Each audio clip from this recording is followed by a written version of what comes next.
Bienvenue à Débat de Cité MKO, espace dédié au débat, aux échanges entre citoyens sur les sujets brûlants de l'actualité de notre époque et de notre temps. Débat de Cité MKO est un lieu d'expression libre et ouvert abordant des thèmes tels que la démocratie, la gouvernance, la justice, l'économie, l'éducation, la santé et bien d'autres. Chaque débat est une plongée profonde dans des sujets d'intérêt public visant à éclairer les consciences et encourager l'engagement citoyen, personnel et volontaire. L'objectif vise à dépasser les limites politiques et partisanes en favorisant une discussion inclusive. Rejoignez-nous chaque dimanche soir de 21h à 23h GMT en direct sur X-Space, Twitter. Débat de Cité MKO, véritable contrôle et veille citoyen. Mesdames et messieurs, bonsoir et bienvenue à Débat de Cité MKO. Débat de Cité MKO va parler cette nuit encore de la Guinée-Conakry, comme par le passé. Parce que ce pays nous attriste, ce pays nous inquiète et ce pays nous donne l'occasion encore, bien évidemment, d'avoir peur. D'abord, dans ce pays, un officier général. Ce pays nous inquiète, pas des moindres. 2 secondes juste que je règle un peu les choses. J'étais en train de souhaiter la bienvenue à tous, en espérant encore que tout le monde m'entend, que nous avons décidé ce soir de parler de la Guinée au regard de la situation politique interne dans ce pays. Ce pays nous inquiète, ce pays nous interroge, et c'est bien pour cette raison que nous sommes quelques-uns encore réunis dans le cadre de ce space de débat de Cité MKO pour nous interroger, pour nous questionner, pour essayer de comprendre ce qui se passe dans ce pays. Un officier général, pas des moindres, jadis numéro 2 de la junte militaire à l'origine du renversement du pouvoir du président Alpha Condé, à la suite d'une discorde avec la junte, s'est retrouvé en complément d'effectifs à l'ambassade de Guinée-Conakry à Cuba. Laissé à lui-même, laissé à son sort, laissé dans un contexte d'infortune, il a été obligé de prendre la décision de revenir en Guinée-Conakry sur la base de ses propres moyens. En revenant en Guinée-Conakry, alors qu'il a soutenu légitimement, qu'il avait informé ses autorités de tutelle, notamment le ministre de la Défense nationale, de son arrivée prochaine à Conakry, que celui-ci a totalement démenti cette information et que c'est à la suite de cette situation qu'il a fait l'objet de mise en cause, de poursuites, d'inculpation, de jugement, de condamnation, suivi de dégradation, et quelque temps après, il décéda à un endroit méconnu qui n'est pas une maison de justice sur la foi de ce que nous avons entendu de la bouche de ses avocats.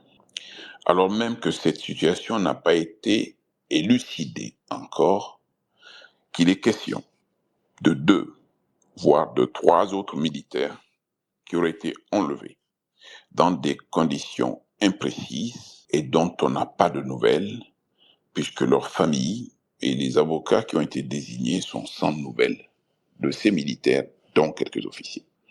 Au même moment, ce sont 2 dignes représentants de la société civile guinéenne ayant été à la pointe de la révolte contre le président Alpha Condé à une époque de 3e mandat et de modification de la Constitution. Fonéké Mengué et son camarade Ba, tous les 2 membres du FNNDC, ont été également enlevés, déportés à un endroit méconnu aujourd'hui où la rumeur laisse entendre qu'ils auraient été placés à l'île de Kassa, qui est une île à la périphérie de Conakry, dans un lieu hors de justice.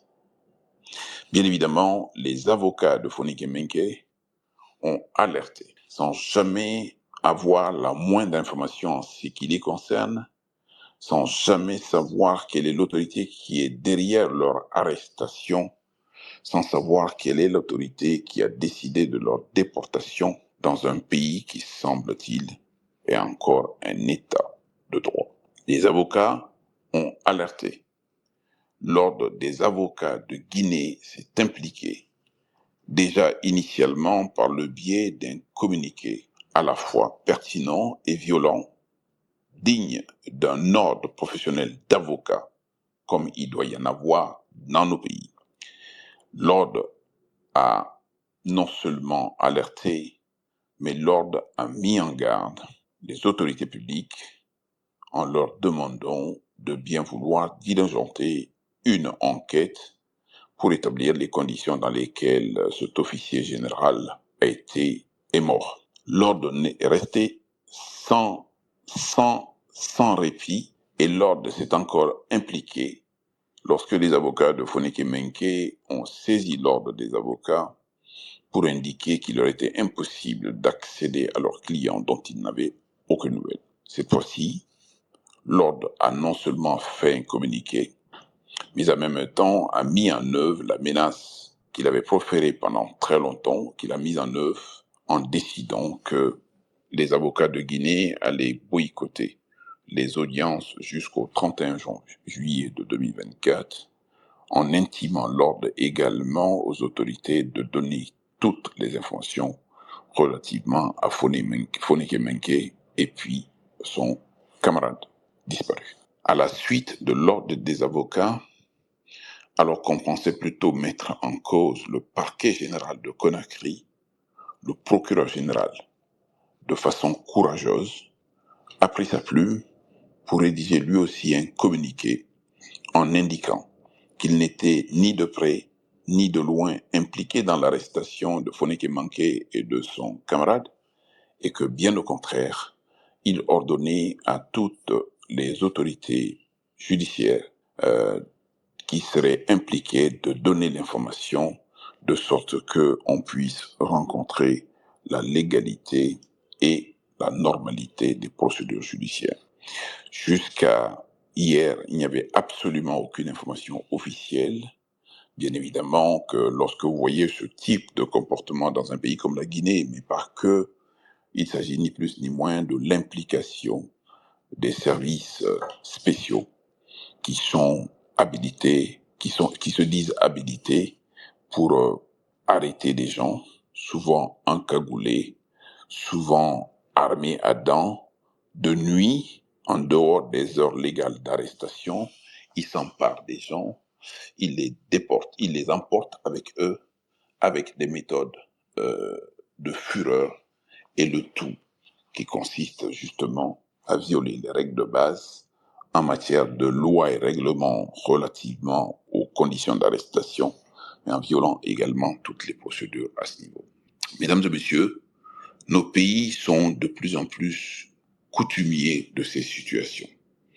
C'est d'autant plus dommage que nous nous sommes réunis au sujet du Burkina Faso justement pour dénoncer les méthodes et les attitudes qui ont cours au Burkina Faso, qui sont des méthodes d'enlèvement, des méthodes de déportation, des méthodes d'arrestation illégale, de détention illégale dans des conditions qui sont inadmissibles. C'est pas que le Mali à côté connaît le même système. Là aussi, on s'empare des gens, on les arrête, on les déporte, et 11 hommes politiques, dont un avocat, sont aujourd'hui en état d'arrestation, même si on prend bon soin encore en République du Mali de présenter des personnes arrêtées à des juges qui sont systématiquement prêts à déclencher l'armada pénale pour monter justement dans des accusations et des incriminations d'une telle lourdeur qu'ils s'imposent eux-mêmes des mandats. Pour qui connaît les règles et les procédures dans ce domaine, une chose est d'arrêter les gens, une autre chose est de les placer sous mandat de dépôt. Ce qui ne se comprend pas, c'est que les 11 hommes politiques du Mali sont disséminés aujourd'hui sur l'ensemble du territoire national, ce qui ressemble ni plus ni moins à une déportation. Le Niger, à côté, ne fait pas mieux. Le 26 juillet prochain, il se déroulera suffisamment de temps pour faire la preuve aujourd'hui que le président Mohamed Bazoum est la proie de la junte militaire dans ce pays. Arrêté, renversé, mis au cachot avec sa famille, son épouse et son fils ayant été relâché, lui et son épouse sont toujours gardés dans des conditions telles qu'ils n'ont accès à personne, à quasiment personne. Les avocats qui ont été commis par le président Bazoum justement pour les défendre. Alors, il semble que mon réseau a quelques difficultés pour les défendre justement, pour défendre justement le président Bazoum contre toutes les attaques sordides à son encontre, notamment la réunion de la Cour d'État pour lever soi-disant son immunité parlementaire, alors qu'il s'agit d'un président renversé. La situation de l'Afrique aujourd'hui est devenue pénible. Elle est devenue d'autant plus pénible et difficile que nous avons aujourd'hui le règne de régimes militaires sous le couvert de transition militaire qui pensent que les situations exceptionnelles dont ils sont à l'origine eux-mêmes sont des situations exceptionnelles qui permettent aujourd'hui de violer les droits, d'anéantir les libertés et de faire exactement comme ils le veulent, comme ils l'entendent. Ce n'est pas tout, le Togo à côté subit le même sort.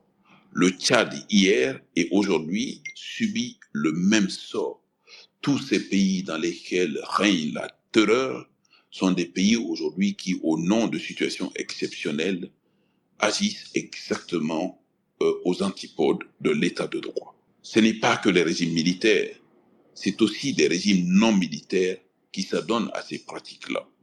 Rappelez-vous simplement les conditions dans lesquelles les hommes politiques ont été tous arrêtés dans un pays comme la Côte d'Ivoire, dans des conditions difficiles. Rappelez-vous la situation extraordinaire qu'a connue un pays comme le Sénégal, jadis reconnu comme un état de droit, mais dans lequel nous avons vu un certain nombre de personnes qui n'ont aucun lien ni avec la police ni avec la gendarmerie descendre dans la rue, armés jusqu'aux dents, prêts à tirer justement sur les gens et sans que rien, absolument rien ne se passe. C'est pour ça que la revendication première, au-delà de la démocratie, c'est quand même l'état de droit. La vertu principale de l'état de droit, c'est qu'elle a l'avantage justement de soumettre les hommes libres au droit et les hommes de pouvoir au droit pour que jamais l'homme de pouvoir ne se sent suffisamment investi au point de violer la loi, au point d'exercer une autorité contre le gré des gens, mais en violation des lois, des libertés et des procédures. Mesdames et messieurs, ce combat est nôtre. Mesdames et messieurs, ce combat doit engager tout le monde au-delà des partis pris, au-delà des appartenances ethniques, au-delà des appartenances communautaires, au-delà même des soutiens des uns et des autres en faveur des régimes ou contre les régimes. Brigitte, voici la situation telle qu'elle est aujourd'hui en Guinée-Conakry. Je suppose comme moi que vous êtes aussi inquiète, ce d'autant plus que ces situations ne sont pas nouvelles pour vous. Vous êtes vous-même originaire du Togo et Dieu seul sait que dans ce pays également, les choses ne sont pas faciles, Brigitte. Tout à fait. Mais aujourd'hui, je parlerai essentiellement de mes camarades de Guinée, puisque je suis membre du conseil d'administration de Tournant la page internationale et Biloba, qui a été enlevé avec Oumar Silla, alias Sofoninke Mengue, est le coordinateur de Tournant la page Guinée et membre du FNDC. Donc, nous sommes véritablement inquiets et préoccupés. Et je ne sais pas si d'autres membres de Tournons la page Guinée sont sur le space et pourront nous donner plus d'informations sur les circonstances de leur enlèvement et le moment précis où on a perdu tout contact avec eux. En tout cas, ce que nous savons, c'est qu'ils ont été réellement maltraités, torturés, battus pendant leur arrestation. Et réellement, nous sommes très, très inquiets au vu du développement de la situation en Guinée, puisque cela fait 10 jours maintenant qu'on a perdu tout contact avec eux. Alors, est-ce qu'un membre du FNDC est sur le space et pourrait nous informer plus avant? Alors, non seulement des membres du FNDC, mais également des membres de tout le long de la page, mais également s'il y a quelques Guinéens ici, la question n'est pas de se dire opposant ou pour le pouvoir, la question est d'évoquer justement le sort des uns et des autres par rapport à la situation qui prévaut. Il semble que ma connexion n'est pas du tout stable. Brigitte, si vous pouvez prendre la main un moment pour que je puisse regarder ce qui se passe. Moi, je vous entends très bien. Apparemment, mec, c'est le seul à avoir des problèmes. Alors, Moi, il y a Jeff aussi qui m'a dit que la connexion n'est pas stable, mais j'essaye d'avoir donc une position stable et puis une connexion sur un Wi-Fi qui porte relativement bien. Et voilà, je vois Alimatou Camara, qui est avocate guinéenne et qui est aussi, je crois, avocate de Foneke Manké. Si elle veut monter sur ce space, elle est la bienvenue, sachant bien que les connexions ne sont pas toujours très très bonnes. N'hésitez pas à monter pour ceux qui sont en possession de nouvelles fraîches, qui peuvent nous informer, nous renseigner sur ce qui se passe en Guinée, par rapport donc à l'arrestation de Foneke Mengue et de Ba, mais en même temps l'arrestation de 3 militaires dont la presse s'est fait l'écho. Alimatou Camara, n'hésitez pas à monter, je vous ai adressé une invitation à parler, vous êtes la bienvenue. Alors, entre-temps, il y a Koto Bari qui nous demande la parole, donc je donne la parole je donne la parole à Koto Bari et ensuite à Ibrahima Keita. Koto Bari, vous avez la parole. Koto Bari, voilà. Est-ce que vous m'entendez? Koto Bari, est-ce que vous êtes là? Bon.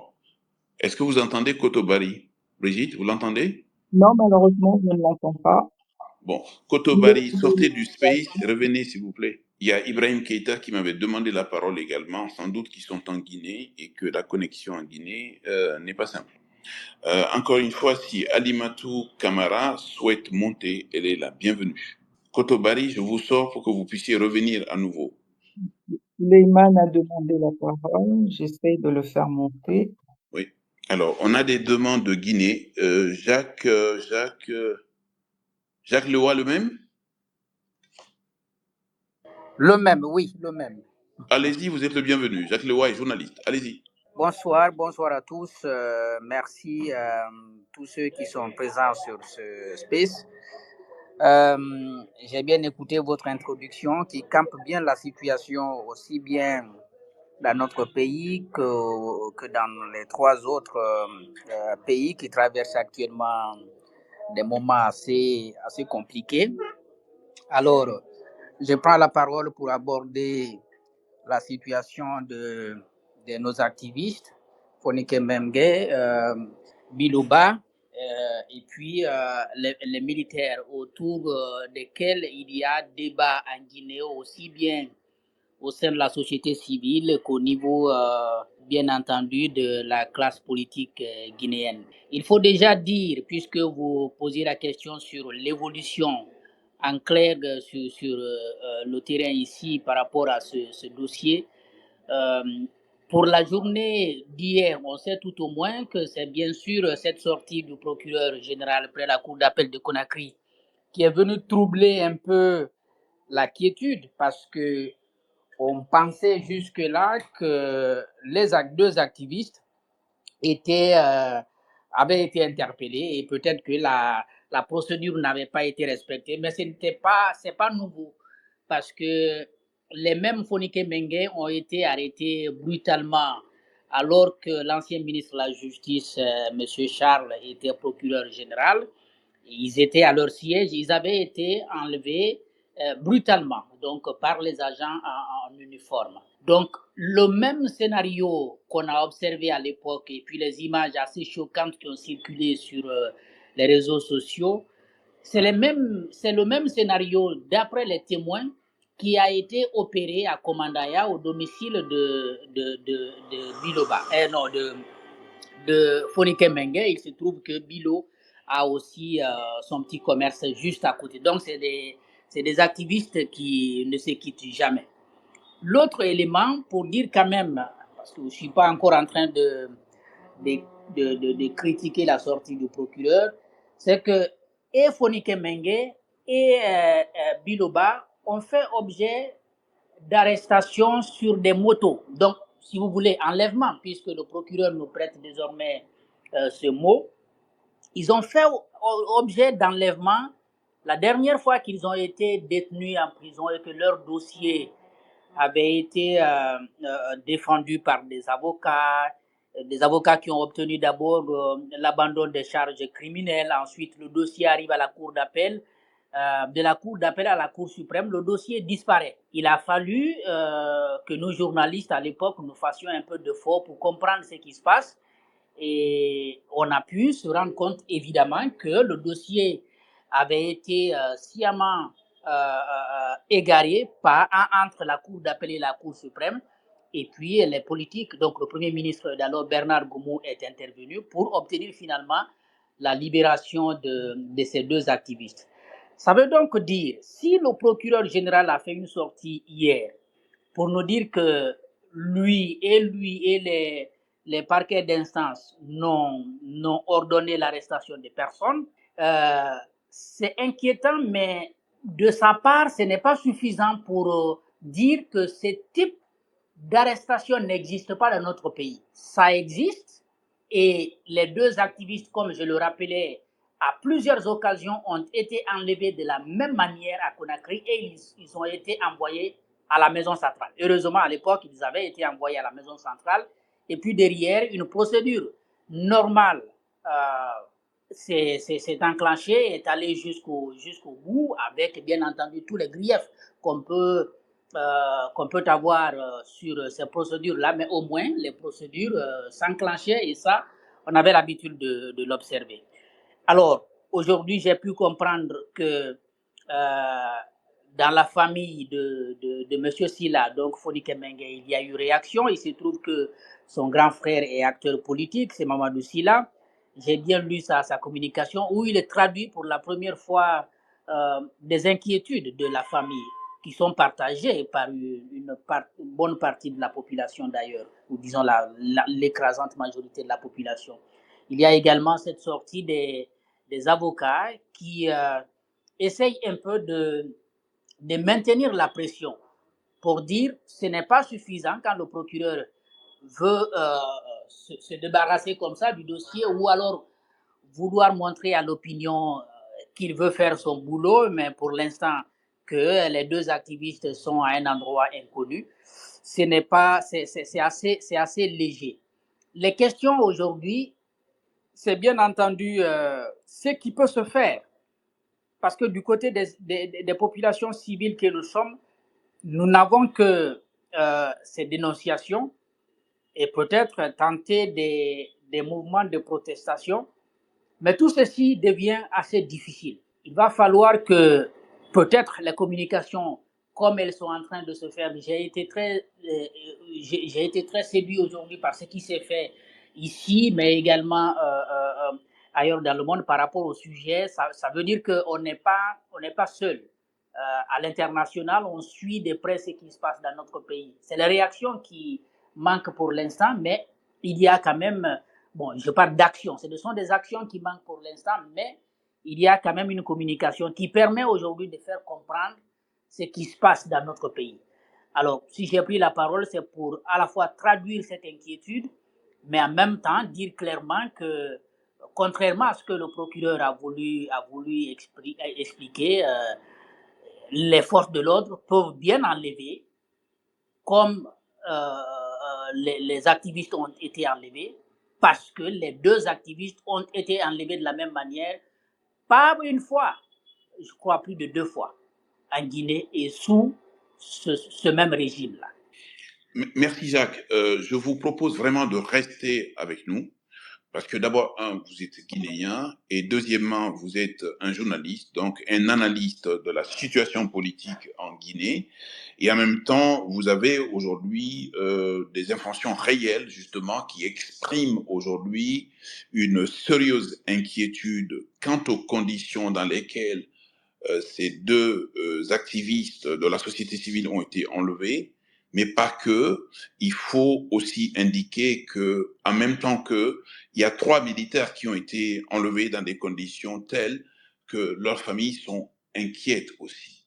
Au-delà de l'inquiétude, il semble encore, et ça vous l'avez rappelé si bien, que le communiqué malheureux du procureur général qui joue à Ponce Pilate aujourd'hui en indiquant simplement que ni lui ni ses parquets d'instance ne seraient à l'origine d'une telle arrestation et qu'en même temps, il n'aurait pas ordonné une arrestation comme celle-ci. Mais ce qui est curieux, c'est qu'en ayant été au courant de l'information de l'enlèvement, il est important quand même que le parquet général et les parquets d'instance justement se mettent au travail pour justement tirer au clair cette situation. Je vous rappelle simplement le cas de notre excellent confrère Guy Hervé Cam, dont je me réjouis aujourd'hui qu'il ait accédé à la liberté, ne serait-ce que de façon provisoire, lorsqu'il a été arrêté et déporté dans des conditions où les gens se sont inquiétés. Le parquet général à Ouagadougou a été saisi. Il s'est contenté de dire qu'il n'y était pour rien. Il faut aujourd'hui que nos procureurs se rendent compte qu'une chose est d'être informé, une autre chose est de prendre des dispositions, y compris dans le cadre de communiqués, mais que les procureurs et les juges, de façon générale, sont susceptibles de voir engager leurs responsabilités civiles d'une part, mais aussi pénales, dans des conditions où l'autre point est que arrêté pendant 10 jours, arrêté pendant 15 jours, tapé, torturé, maltraités, et puis on les reprend pour les mettre dans le dispositif de la justice. Il se trouve toujours des juges et des procureurs qui reprennent la main là-dessus, comme à Ouagadougou. Un parquet militaire a repris la main, un juge d'instruction a repris la main, justement pour inculper Guy Hervé Cam après près de 130 jours de détention illégale. Ce point est important, ce point doit être indiqué. Il faut que la justice, de façon générale, prenne conscience aujourd'hui qu'en répondant des ordres qui n'en valent pas la peine, en répondant des ordres qui sont illégaux, il s'expose aujourd'hui, il s'expose demain et il s'expose après-demain. Pour qui connaît la Guinée, pour qui connaît la succession de chefs d'État à la tête de la Guinée, pour qui connaît encore ce qui se passe en Guinée ce 28 septembre, où des gens ont été complètement fracassés, tués, violés, maltraités, ce sont les auteurs potentiels qui sont devant les juges aujourd'hui. Donc c'est important pour les uns et les autres, et c'est aussi important, y compris par la classe militaire, notamment ceux-là qui peuvent se retrouver en situation d'exécuter des ordres, non seulement anormaux, illégaux et sans aucun fondement. Et la vie de Foneke Mengue, la vie de Ba et la vie de l'ensemble de ces militaires qui sont arrêtés sont entre les mains des gens qui sont au pouvoir aujourd'hui. Et le vrai sujet, c'est que la responsabilité est engagée. Le vrai sujet, c'est que le général Sadiba est mort dans des conditions intolérables. Le vrai sujet, c'est que la Guinée demandera des comptes un jour ou l'autre. Brigitte, il y a Pidenam qui a demandé la parole. On va lui donner la parole en même temps que le Guinéen. Je prie une fois encore Jacques Leroy de rester avec nous. Et Brigitte, vous prendrez la parole juste après ces deux interventions. Pidenam, vous avez la parole. Ok, merci. Bonsoir à tous et à toutes. Et c'est un plaisir de partager ce moment de débat avec les uns et les autres. Bon, moi, je voudrais dire que d'abord, il faut l'avouer, hein, lorsque le régime de Doumbouya est arrivé au pouvoir, je fais partie de ceux qui ont salué cela parce que, vu les dérives autocratiques de Alpha Condé, et nous estimions que ce coup d'État était vraiment salvateur. Mais là, on constate que Pidemman, il n'y a pas de coup d'État salvateur. avant, Tous les coups d'État sont destructeurs. non, Arrêtez d'applaudir les coups d'État, ça donne ça.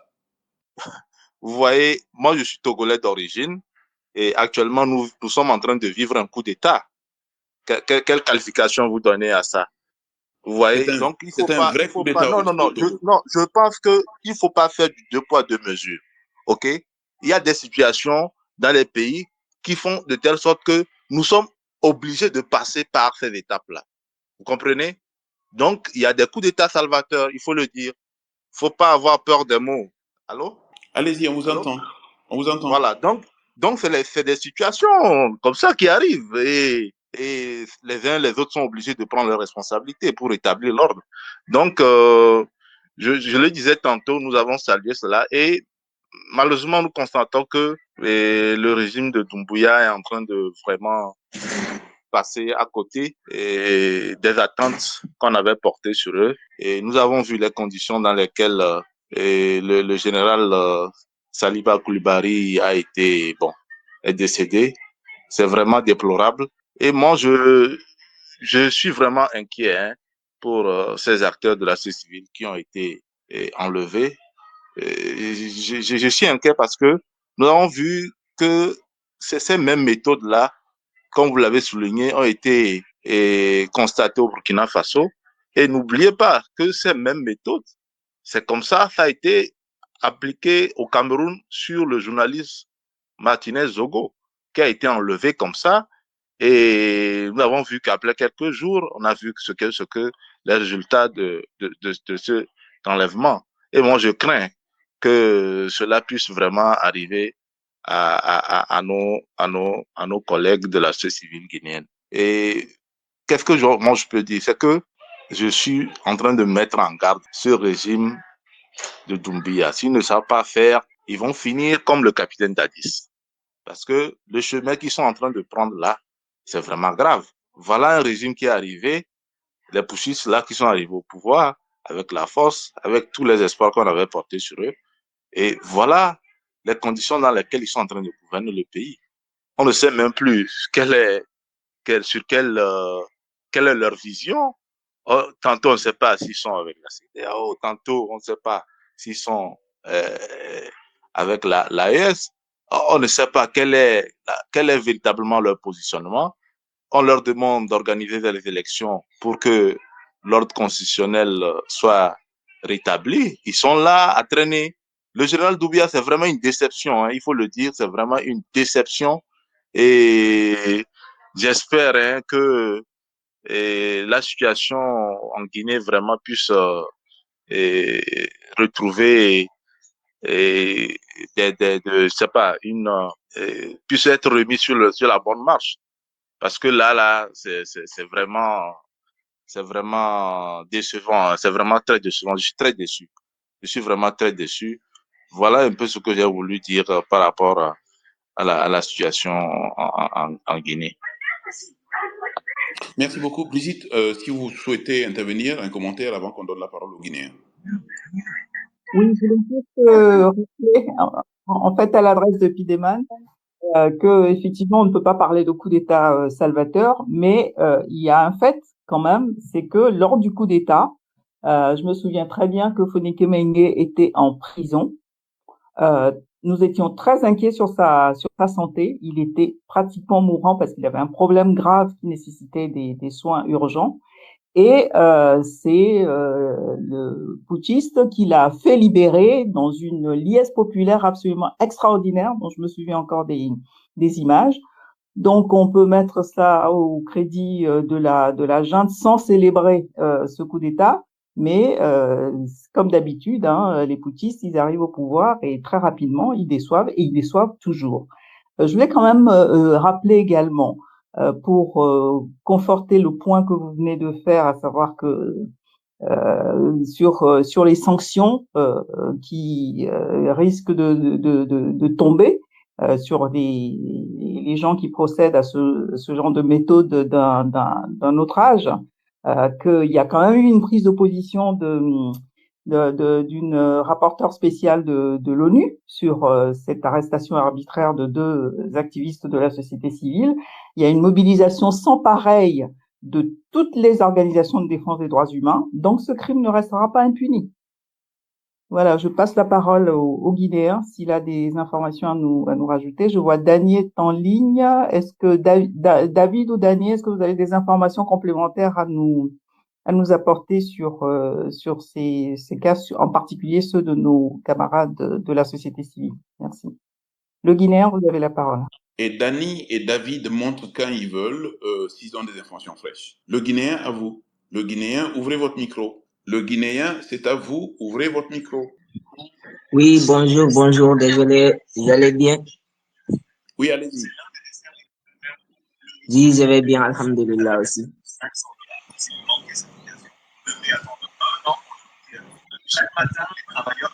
Vous êtes là? Oui, je suis là. Oui, vous avez demandé à parler. Bon, ce que j'avais à dire à propos de la Guinée en ce moment et du régime en place, c'est que toute la population est déçue.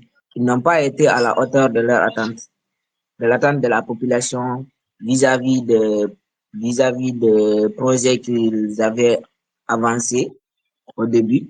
Et aussi, la jeunesse est en train de périr. Ils quittent la Guinée dans un désespoir total, s'engagent dans des voyages lointains pour essayer de s'en sortir. La Guinée est victime aujourd'hui d'une intimidation de la part du régime en place. Ça ne peut pas développer un pays. Nous savons tous que les militaires, ils sont formés pour obéir. Ils ne sont pas formés pour diriger un État, ni faire quoi que ce soit dans le sens de développement d'un pays. Dans les conditions normales, ils devraient plutôt organiser les élections, quitter le pouvoir, laisser le pouvoir aux civils. C'est tout pour l'instant, ce que j'avais à dire. Hein. Très bien. Après, s'il y a d'autres choses, je vais y ajouter pour la suite. Très bien. Merci beaucoup, le Guinéen. Merci d'être intervenu. Je voudrais juste lire un communiqué de la Fédération internationale des droits de l'homme qui est daté de jeudi 18 juillet 2024. L'Observatoire pour la protection des défenseurs des droits humains, un partenariat de l'Organisation mondiale contre la torture et la Fédération internationale pour les droits humains, vous prie d'intervenir sur la situation suivante en République de Guinée. Description de la situation. L'Observatoire a été informé de l'arrestation arbitraire et de la disparition forcée de M. Mamadou Biloba, coordinateur de Tournons la page, Guinée, et responsable de la mobilisation et des antennes du Front national pour la défense de la Constitution, FNDC, et de M. Oumar Silla, alias Fonike Mengue, coordinateur national du FNDC. Lancé en 2014, Tournons la page est un mouvement réunissant des acteurs des sociétés civiles africaines de 15 pays dont l'objectif est la promotion de l'alternance démocratique en Afrique. Le FNDC est un mouvement citoyen pro-démocratie né en 2019 et qui milite depuis la prise de pouvoir des autorités militaires en septembre 2021 pour un retour à l'ordre constitutionnel et une transition rapide vers un pouvoir civil en concertation avec la société civile. En août 2022, les autorités militaires au pouvoir ont annoncé la dissolution du FNDC. Dans la nuit du 9 au 10 juillet 2024, Mamadou Biloba et Oumar Silla ont été brutalement arrêtés au domicile d'Oumar Silla à Conakry par un contingent d'éléments mixtes des forces spéciales et du groupement d'intervention de la gendarmerie nationale encagoulés et armés, dont certains étaient en tenue civile. Monsieur Biloba et Silla ont reçu les coups de poing et de pied au visage et ont été traînés au sol jusqu'au véhicule militaire blindé du contingent. À 23h le même soir, Mamadou Biloba et Oumar Silla ont été amenés au siège de la Direction centrale des investigations judiciaires de la gendarmerie à Kaloum. Aux alentours de minuit, Ils ont été transférés au camp des forces spéciales de l'île de Kassa, au large de Conakry, au sein duquel ils ont fait l'objet de multiples insultes et ont été frappés à coups de fusil durant leurs interrogatoires. Le 17 juillet 2024, le procureur général près la Cour d'appel de Conakry a affirmé dans un communiqué qu'aucun organe d'enquête n'a procédé à aucune interpellation ou arrestation de qui que ce soit et qu'aucun établissement pénitentiaire du pays ne détient ces personnes faisant l'objet d'enlèvement et a annoncé l'ouverture d'une enquête. Au moment de la publication de cet appel urgent, le sort et la localisation de Mamadou Biloba et Oumar Silla restent incertains. Ils n'ont été ni présentés à un juge, ni informés officiellement de charges pesant à leur encontre, et ils n'ont aucun accès à leurs avocats ni à leurs proches. L'arrestation arbitraire et la disparition forcée de Mamadou Biloba et Oumar Silla surviennent à la suite de l'organisation par ces derniers de mobilisation pacifique contre la censure de la presse par les autorités militaires guinéennes au cours de ces derniers mois. Le 16 juillet 2024, en réaction à la détention prolongée de 2 défenseurs, le Conseil de l'Ordre des avocats de Guinée, réuni en Assemblée générale, a décidé de boycotter toutes les audiences judiciaires jusqu'au 31 juillet 2024 inclus, dans le but de contraindre les autorités à libérer ou à présenter les 2 activistes devant le parquet compétent. L'Observatoire rappelle que ce n'est pas la première fois que Mamadou Biloba et Oumar Silla sont visés par les autorités guinéennes pour leurs activités légitimes de défense des droits humains. Oumar Silla avait déjà été arbitrairement arrêté le 5 juillet 2022, puis relaxé le 8 juillet 2022. Il a de nouveau été arbitrairement arrêté le 30 juillet 2022, avant d'être libéré le 10 mai 2023, puis acquitté le 13 juin 2023. Mamadou Biloba a quant à lui été arrêté le 21 janvier 2023, puis libéré le 10 mai 2023. D'autres membres du FNDC et de TLP, tels Ibrahima Diallo ou Diani Alpha, font régulièrement l'objet de détentions arbitraires et de harcèlement de la part des autorités. L'Observatoire condamne fermement la disparition forcée de Mamadou Biloba et Oumar Silla, qui ne semblent viser qu'à entraver leurs activités légitimes de défense des droits humains. L'Observatoire exhorte les autorités guinéennes à révéler immédiatement le sort de Mamadou Diallo et Oumar Silla et l'endroit où ils se trouvent, à leur octroyer un accès immédiat et inconditionnel à leurs avocats et à des soins médicaux et à leur permettre de recevoir la visite de leur famille.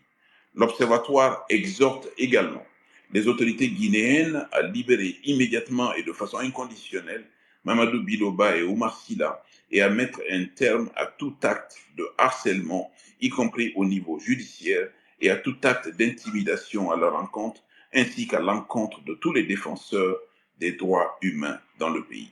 L'Observateur appelle les autorités guinéennes à mener une enquête sur les allégations de mauvais traitements auxquels ils ont été soumis durant leur arrestation et détention.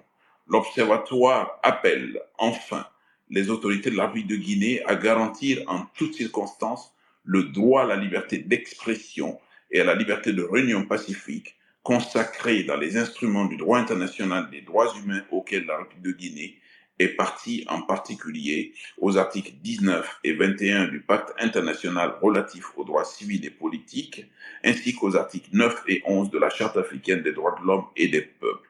Action requise. L'Observatoire vous prie de bien vouloir écrire aux autorités guinéennes en leur demandant 1. De garantir en toutes circonstances l'intégrité physique et le bien-être psychologique de Mamadou Biloba et Oumar Silla ainsi que de tous les défenseurs des droits humains en République de Guinée et veiller à ce qu'ils et elles puissent exercer leurs activités sans entrave ni crainte de représailles. 2. Révéler immédiatement le sort de Mamadou Biloba et Oumar Silla et le lieu où ils se trouvent et leur garantir un accès immédiat et inconditionnel à leurs avocats et aux membres de leur famille et à des soins de santé adéquats.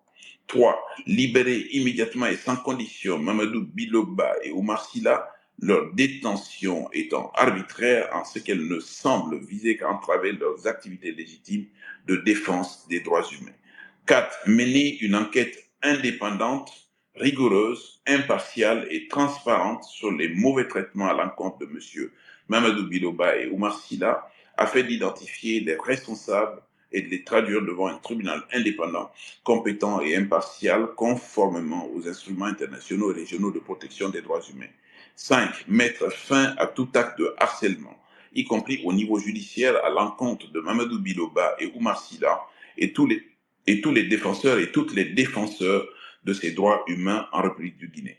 6. Assurer un respect strict des libertés fondamentales et en particulier garantir en toutes circonstances les droits à la liberté d'expression et à la liberté de réunion pacifique tels que garantis par les instruments du droit international des droits humains auxquels la République de Guinée est partie, en particulier les articles 19 et 21 du Pacte international sur les droits civiques, ainsi que les articles 9 et 11 de la Charte africaine des droits de l'homme.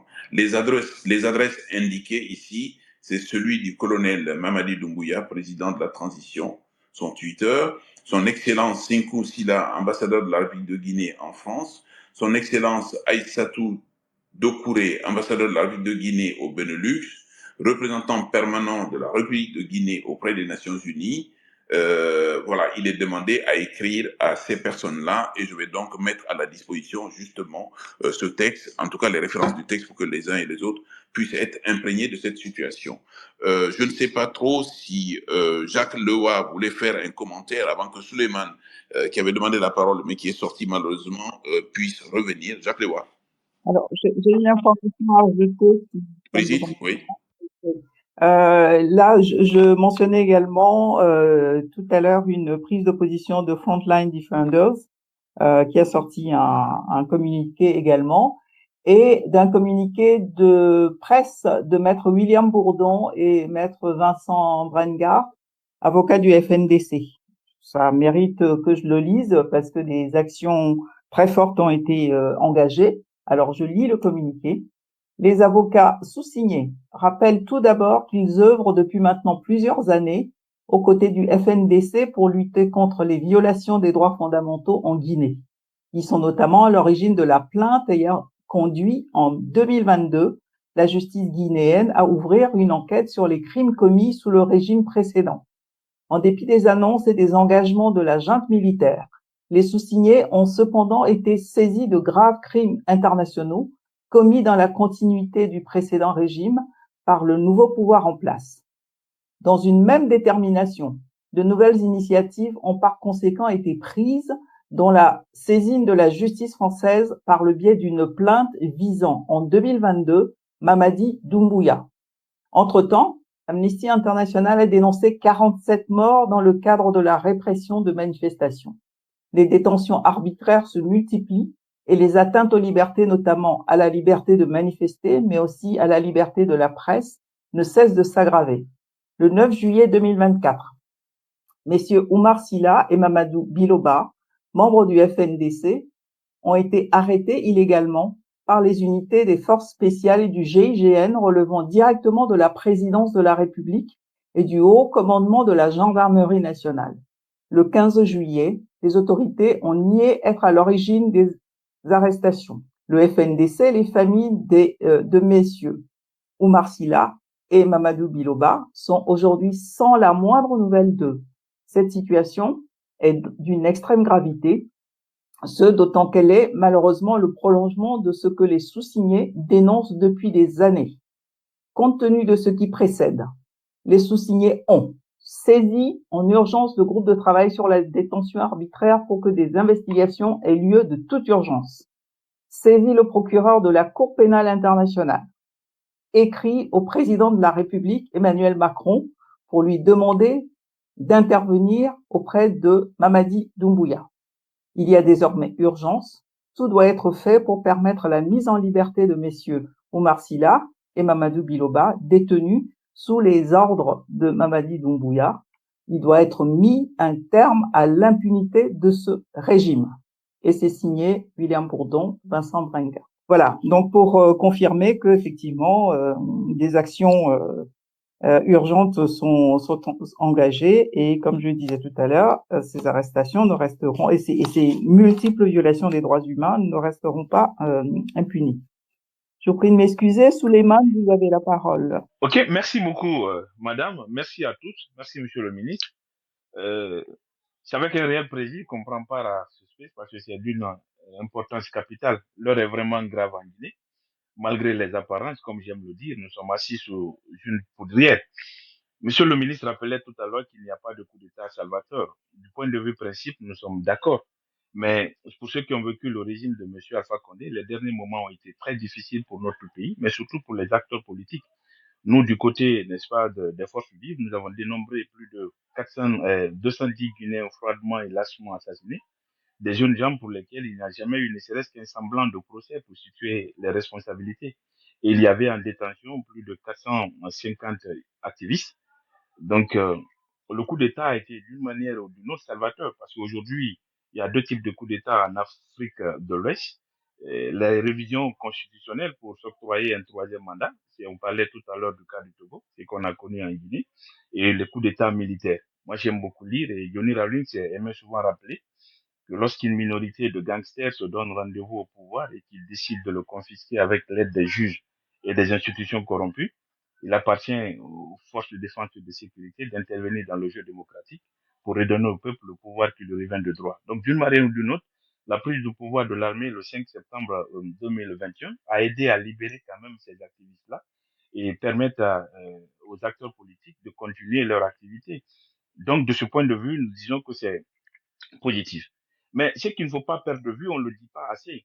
Si M. Alpha Condé a réussi son projet de troisième mandat, c'est grâce à la contribution, n'est-ce pas, de groupements de forces spéciales dirigés à l'époque par le général Mamadi Doumbouya. Je parlais tout à l'heure des jeunes Guinéens qui ont perdu la vie, dont il n'y a pas eu de procès. La justice guinéenne aujourd'hui est devenue le problème, là où elle devrait être la solution. J'ai l'habitude de dire dans mes interventions que la Guinée de notre rêve, cette Guinée qu'on veut unie, travailleuse, solidaire et heureuse, elle va passer inéluctablement par une justice fiable, équitable et au service de la loi. Une justice à même de garantir l'égalité devant la loi pour tous les citoyens de notre pays. Mais aujourd'hui, notre appareil judiciaire est devenu un outil au service de l'exécutif pour faire taire toutes les voix dissonantes. Aujourd'hui, avec le général Mamadi Doumbouya, nous disions qu'il n'y a pratiquement pas de différence, alors que quand ils ont pris le pouvoir, il a tenu un discours fort. Premièrement, il disait aux Guinéens qu'il prend le pouvoir pour rompre avec les pratiques anciennes, notamment la corruption, l'enrichissement illicite, le détournement des deniers publics, ainsi de suite. Et aujourd'hui, le CNRD ne fait pas mieux. Ils ont arrêté beaucoup, n'est-ce pas, de cadres de régime Condé qui sont aujourd'hui en détention et là aussi en violation de toutes les procédures à la matière. Mais quand vous sortez aujourd'hui à Conakry dans les préfectures environnantes, vous venez à Dakar, vous venez à Abidjan, ceux-là et les membres du CNRD s'octroient aujourd'hui des belles villas. Et ça, c'est connu de tout le monde. Les détournements de deniers publics, les marchés de gré à gré font légion sur le CNRD. Et ça, dans une impunité totale. Et on parlait tout à l'heure du cas des Founiké Mangué, c'est pas une première. Nous, du côté, n'est-ce pas, des forces vives, le général Mamadi Doumbouya faisait partie, n'est-ce pas, de 25 Guinéens qui se sont illustrés dans la répression sanglante des manifestations politiques de 2019 à 2020. Et cette liste a été déposée au niveau de la Cour pénale internationale. À la prise de pouvoir, à l'occasion du discours qu'il a tenu, il a rencontré quelques acteurs pour aider à ce que son nom soit retiré de la liste. Et de bonne foi, les gens ont accepté, espérant qu'il allait conduire cette transition de la façon la plus transparente pour aider notre pays à sortir de cette situation de précarité économique et sociale qui n'a que trop duré. Donc aujourd'hui, le véritable problème de notre pays, c'est notre appareil judiciaire. Aujourd'hui, vous avez des magistrats qui reçoivent des coups de fil, même d'un petit directeur, il peut vous arrêter en cours de route. Les Founiké Mengué ont été kidnappés plusieurs fois. Nous autres acteurs politiques, tous les jours, c'est des SMS, des appels anonymes qu'on reçoit. On va vous tuer, on va vous kidnapper. Et ça, c'est pour tous les acteurs politiques aujourd'hui, tous ceux qui s'opposent à la gouvernance du CNRD. Nous disons que la Guinée va mal. Si rien n'est fait, le pays risque de basculer. Ça, personne ne le souhaite. Sur le plan politique, le dialogue est totalement rompu entre le CNRD et les principaux acteurs politiques parce qu'ils ont une réelle velléité de confiscation du pouvoir. C'est ce qui les amène aujourd'hui à ces actions liberticides. Ils ont commencé d'abord à fermer les médias qui gênaient le plan du CNRD. parce que comme je le rappelais d'entrée de jeu, ils s'étaient positionnés comme étant des hommes et des femmes vertueux qui luttent contre la corruption, l'enrichissement illicite, le détournement des deniers publics. Donc, sous le CNRD, les scandales financiers font légion. Et espace, c'est heureux que Jacques Lewa participe à ce débat-là. Ils ont dévoilé beaucoup de scandales et ce qui fait qu'aujourd'hui, le CNRD ne veut pas les sentir. Il y a espace, il y a FIM, il y a Dioma. Sur le plan social, rien ne va pratiquement en Guinée.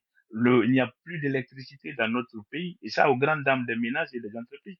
Il y a beaucoup de PME qui ont fermé dans notre pays parce que tout simplement, ils ne peuvent pas travailler, ce qui justifie le départ massif aujourd'hui des jeunes Guinéens qui préfèrent, n'est-ce pas, se jeter dans la mer et dans le désert pour aller en Occident à la recherche d'un bonheur qu'ils n'arrivent plus à trouver dans leur pays.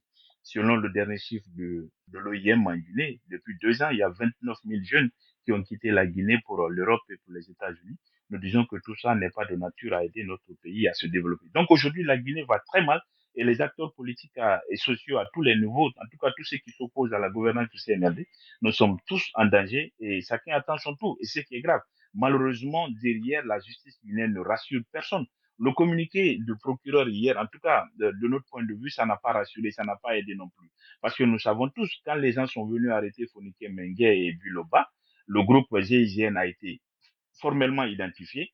Les éléments du groupement des forces spéciales, ils ont été formellement identifiés. Donc aujourd'hui, nous savons tous en Guinée que ce sont ces deux groupes qui sont intervenus dans le cadre de l'arrestation de ces deux activistes-là. Et nous savons tous également qu'ils sont détenus sur l'île de Kassa et ils ont subi des tortures, comme cela a été tout à l'heure dit. En tout cas, des informations que nous recevons. Il y a beaucoup même qui pensent que la vie, n'est-ce pas, de ces deux activistes serait aujourd'hui en danger.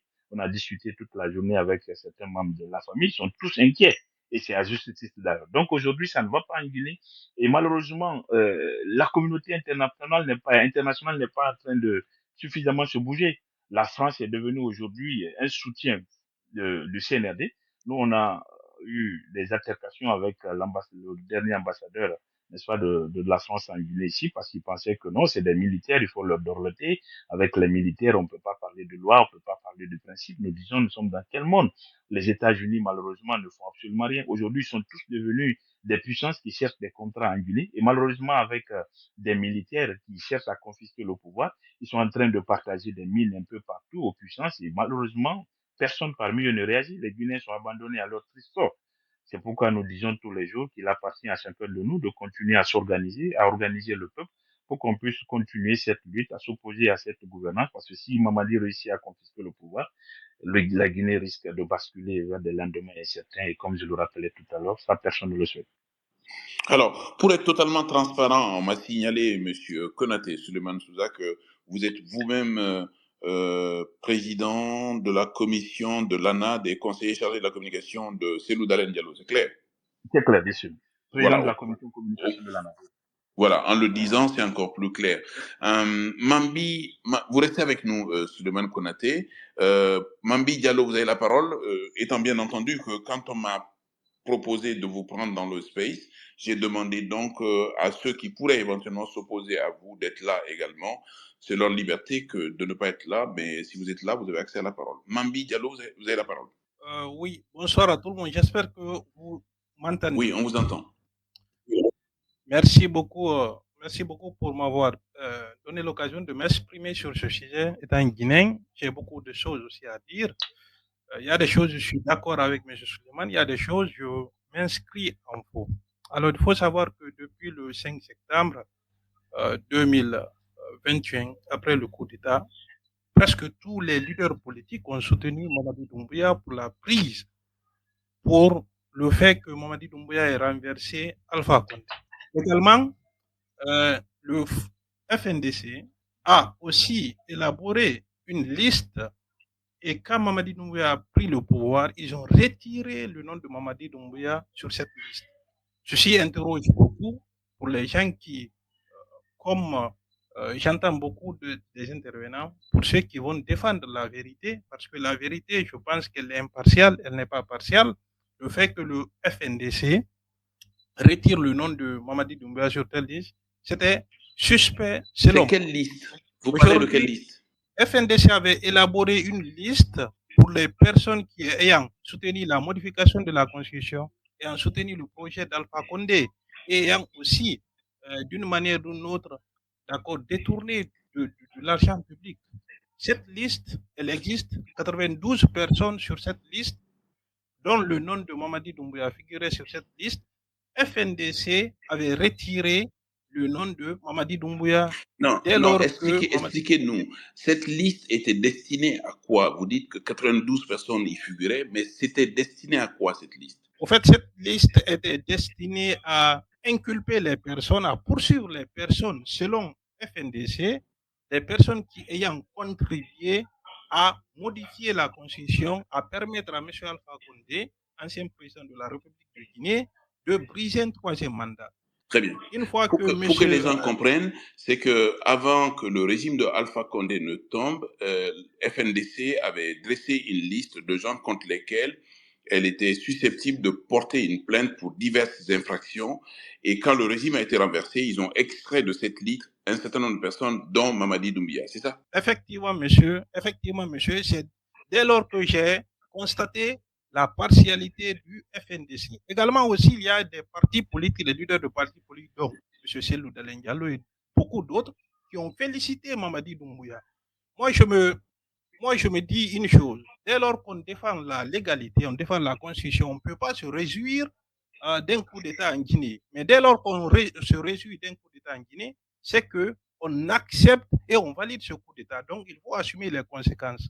Aujourd'hui, moi, je crois que la transition guinéenne ne s'emballe pas. Pour ceux qui disent que la transition guinéenne s'emballe, c'est des gens sûrement qui sont opposés catégoriquement à Mamadi Doumbouya. Moi, personnellement, je ne suis pas un partisan de Mamadi Doumbouya, mais je ne suis pas aussi dans l'idée, dans la logique opposante pour dire forcément il faut coûte que coûte être contre la transition ou être pour la transition. Moi, je regarde les faits. Vous avez soutenu vous avez soutenu le coup d'État. Il faut assumer les conséquences. Parce que moi, je me comprends pas qu'un homme de droit, qu'un juriste ou un parti politique qui a des conseillers peut soutenir un coup d'État. Quand tu soutiens un coup d'État, tu saches que celui qui a fait le coup d'État n'a pas un esprit de quitter le pouvoir aussitôt. Il a un esprit de rester, c'est pour cela qu'il a pris le risque de faire un coup d'État. Aujourd'hui, il y a beaucoup de choses qui se font en Guinée, qui se font en Guinée du moins. On ne va pas dire que tout est rose, on ne va pas aussi dire que tout est noir, parce qu'il faut être véridique, c'est que nous devons savoir qu'il y a des problèmes qu'il a trouvés. Mamadi Doumbouya a trouvé beaucoup de problèmes. Mamadi Diallo, la question est la suivante. Est-ce que vous êtes en train de nous dire que tous ceux qui ont été là pour applaudir ou pour supporter le coup d'État militaire, qui supportent les conséquences que vous indiquez aujourd'hui, vous êtes en train de nous dire que, à la limite, pardon du terme, mais c'est bien fait pour eux lorsqu'ils sont arrêtés, lorsqu'ils sont torturés, lorsqu'ils sont déportés. Vous êtes en train de nous dire que tant pis pour eux? Non, ça c'est vous qui avez... Non, je vous pose la question, j'ai dit, mais est-ce que c'est tant pis pour eux? Oui, je vais vous répondre, ça c'est la manière dont vous l'avez dit, c'est vous. Mais moi, ce que j'ai à dire... Mais ouvrez votre micro, vous avez fermé votre micro. Mamadi Diallo, ouvrez votre micro, vous l'avez fermé. Oui, oui, là, vous savez, le Front National pour la défense de la Constitution, ça existait au moment d'Alpha Condé. Ils ont fait le combat au cours du règne d'Alpha Condé. C'était pour la défense de la Constitution. Est-ce que la Constitution, d'accord, les autorise, par exemple, à soutenir un coup d'État? Non, pas du tout. Donc, d'un moment à l'autre, s'il faut faire un combat, il faut faire dans l'impartialité. On ne peut pas, par exemple, moi, je ne peux pas accepter qu'un leader d'un parti politique ou qu'une organisation non gouvernementale comme le FNDC accepte, valide un coup d'État en Guinée. Monsieur Diallo, on a compris. Parce que le fait de Monsieur Diallo, excusez-moi, monsieur. Non, attendez. Monsieur Mamadi Diallo, permettez-moi non, écoutez-moi s'il vous plaît. Je dis ce que vous avez développé en disant qu'il y a une collusion entre des partis politiques et des organisations de la défense de la société civile avec le régime militaire qui est arrivé, on a compris. Maintenant, on est en train de dire, est-ce que ces arrestations, ces déportations, c'est l'instrumentalisation de la justice en Guinée, est-ce que c'est quelque chose de normal, Monsieur Diallo? Oui, c'est ça que vous ne m'avez pas laissé terminer, parce que au fait, j'ai parlé des partis politiques, le fait qu'ils ont soutenu, j'ai parlé de FNDC, même je n'ai même pas terminé le fait de parler d'FNDC. Donc, vous me coupez à chaque fois la parole. Non, Il faut savoir que l'essentiel. l'FNDC... Vous avez dit qu'ils ont soutenu, on a compris. Et les autres ont parlé longuement. Permettez-moi de développer Oui, ce mais que j'ai je à ne vais dire. pas vous Si donner vous 10 pouvez minutes à développer la même chose. On a compris que vous avez dit qu'ils ont été en collusion. Maintenant, est-ce que la conséquence est qu'ils sont en prison aujourd'hui, ils l'ont cherché? Alors, moi, d'une part, oui, je vais dire ils ont cherché. D'une part, oui. Oui, c'est là-dessus qu'il faut développer. Oui, d'une part, je vais dire ils ont cherché parce que ils ont donné une certaine validité, une certaine légalité au coup d'État. D'une manière, moi, je vais dire d'une part, oui. Mais de l'autre part aussi, je vais dire, est-ce que ce qu'ils ont fait, ils ont enfreint la loi? Non. Bon, alors, Est-ce que mais vous êtes réellement, où là? Vous êtes où vraiment? Vous basculez là, vous êtes où? C'est-à-dire qu'aujourd'hui, ils ont été des soutiens du coup d'État. Vous dites que c'est anormal, vous dites que c'est enfreindre à la légalité que d'applaudir le coup d'État. Maintenant, ils sont arrêtés, et tout le monde dit ils sont arrêtés illégalement, et vous dites quelque part c'est bien fait pour eux. Bon, est-ce que Mambi Diallo est là? Je crois qu'il faudrait qu'il sorte parce qu'il n'a plus son micro est désactivé. Donc, il faut qu'il sorte et qu'il se reconnecte. Bon, il va croire peut-être qu'on l'a coupé alors qu'on l'a pas coupé. Jacques Leroy, un commentaire sur ce point-là? Parce que ça aussi, Jacques Leroy, il faut le savoir, hein, beaucoup de gens en Guinée, mais en dehors de la Guinée, ont tendance à penser que les hommes politiques ont été en collusion avec le régime militaire, qu'ils ont applaudi le régime militaire dès lors qu'il s'agissait de renverser Alpha Condé. Maintenant que ce qui arrive, ils l'ont cherché, mais on ne peut pas dire que ce qui est arrivé est bien fait pour eux. C'est quand même difficile à comprendre. Jacques. Oui, vous avez bien fait d'insister à plusieurs reprises sur, bien entendu, cette question. Et je crois que les gens, ils font, je ne sais pas s'ils font exprès ou c'est quel choix, je ne sais pas c'est quoi la pertinence de se cramponner sur ce niveau du débat. Aujourd'hui, vous êtes en train de parler de Fonike Mengue et puis de Cellou Dalein Diallo. Est-ce que, en tant qu'humain, vous vous réjouissez du départ et de la façon dont il a disparu de ce monde de Sadiba Koulibaly? Sadiba Koulibaly, c'est pas quelqu'un qui est venu soutenir. Il a fait le coup d'État. Il était le numéro 2. Il est mort et puis ça a ému tout le monde. Alors, je crois que M. Mambi, vous auriez pu dire c'est bien fait pour Sadiba aussi. Parce que lui, ce n'est pas quelqu'un qui a soutenu, c'est quelqu'un qu'on a soutenu, parce que ce sont eux qui ont fait le coup d'État.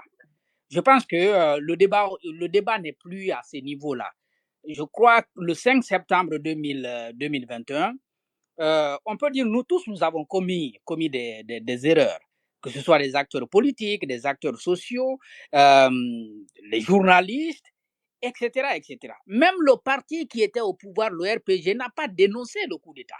Le problème était simple. Nous avions, si vous voulez, nous en avions marre de ce que nous étions en train de vivre sous Alpha Condé. Cela ne veut pas dire que personne ne soutenait Alpha. Il y a des Guinéens qui croyaient à la politique qu'il menait. Mais il y en a d'autres qui étaient majoritaires aussi, il faut l'avouer, et qui ont combattu le troisième mandat, qui n'ont pas pu. Et ils n'ont pas pu parce que les militaires, évidemment, soutenaient le régime d'Alpha Condé. Si ce sont ces militaires-là qui l'ont renversé, peut-être par imprudence, nous avons applaudi et puis nous avons continué à apprécier quelques actions. Mais est-ce que le débat doit toujours rester à ce niveau? Ça veut dire que demain, s'il y a des problèmes au sein même du CNRD, on va trouver des excuses pour dire, bon, bah, c'est quelqu'un qui était quand même proche du CNRD, donc c'est bien fait pour lui.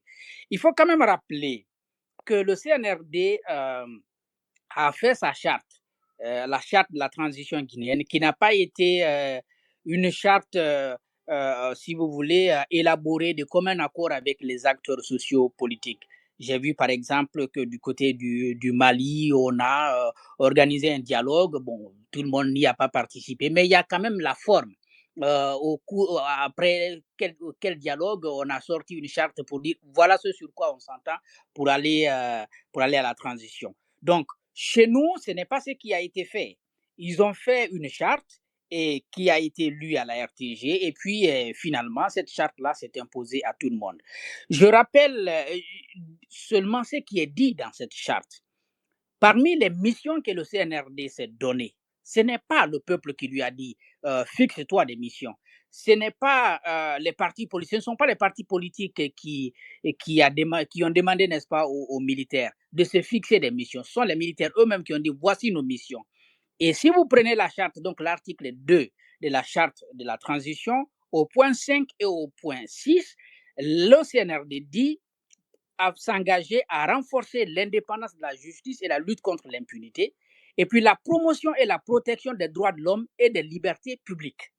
Personne ne l'a forcé à prendre cet engagement.